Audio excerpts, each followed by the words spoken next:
nakita ni Enzo na magkakilala pala sina Abby at Becca sa isa't isa. Dito na nga niya nakumpirmado na party si Becca sa Bakunawa.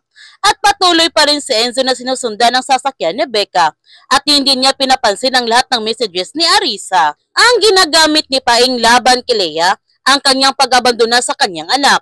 Kaya sa unang hearing nila ay nanalo si Samuel nito na siyang ikinainis ng gusto ni Leia dahil natalo siya sa kaso at sa harapan pa ng kanyang ama. Sobrang masaya si Samuel dahil hindi makukuha ni Leia ang kanyang anak. Kinausap ni Diego si Samuel upang batiin ito sa kanyang pagkapanalo.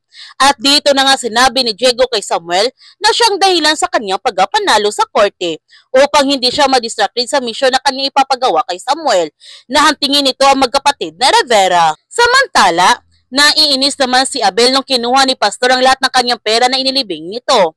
Ang pera na yun ay gagamitin sana niya sa susunod na eleksyon upang makabili siya ng boto. Ngunit sinira lamang lahat ni Pastor ang kanyang mga pinaplano. Iniimbestigahan ng gusto ni Johnny ang pagsabog ng kotse ng kanyang ama upang mapakulong niya si Samuel para matulungan niya si Leia na makuha si King. At mukhang nakita na niya ang bracelet na naiwan sa crime scene.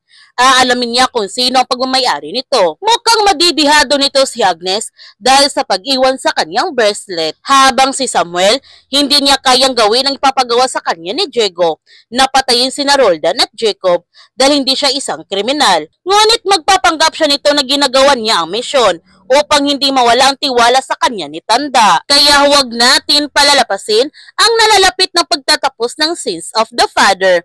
Kung bago ka pa channel ko, don't forget to like, subscribe, and click notification bell para palagi kang updated sa mga videos i-upload ko. Thank you for watching and God bless to everyone!